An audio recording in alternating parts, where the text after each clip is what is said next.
Hi, my name's Ken Oakeson, and I design and develop embedded systems for SGW Designworks.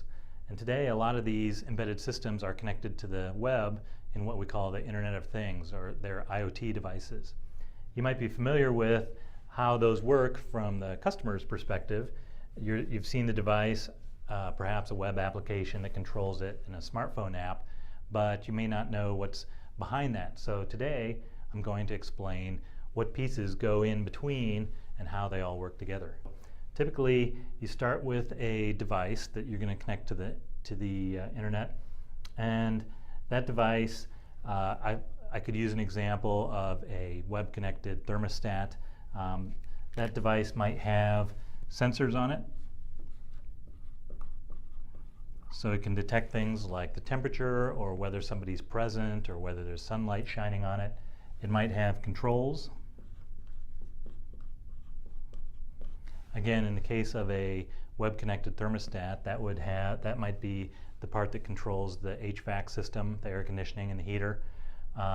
It may or may not have a display or some way to interact with it, whether that's buttons or voice control, microphone. And then it has to have connectivity. So that's the Wi-Fi, the Bluetooth, the USB, the Ethernet connection, some way to connect it. So those components comprise the device, and then the end user typically sees the smartphone or a web application that they access via their browser. But the real meat behind this, the part that makes this work, is the web service, and that's hosted in the cloud.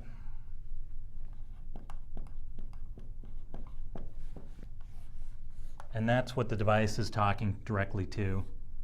And then the web app and the smartphone can talk to that as well. And the web service may use additional components. For example, if we're capturing data about a thermostat, we might want to keep a record of that. So we have a database in the cloud.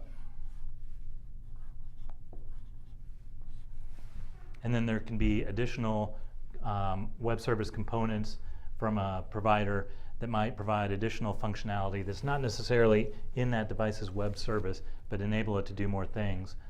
For example, there might be notifications service, there could be data analysis,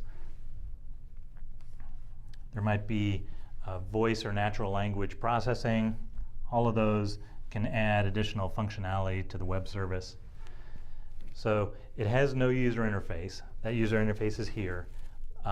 It has APIs or interfaces that those partner pieces can talk to, and then all that's happening over the internet. So this is over the network. This is remote, but across the internet to the network.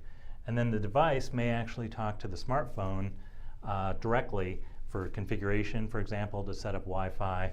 And a lot of times that'll be, because they're close to each other, that may be via a different protocol. For example, Bluetooth Low Energy. And then the final consideration is that a lot of times we like to have the device modeled in the web service. So we have a virtual version of the IoT device, and we also provide the mechanism to control this. So we have the model and the control in the web service, and then we allow these separate pieces to provide the view into the device. So that's a short version of how everything's connected together. In future videos, we'd like to elaborate on what goes into the device and what goes into the cloud side. Thank you.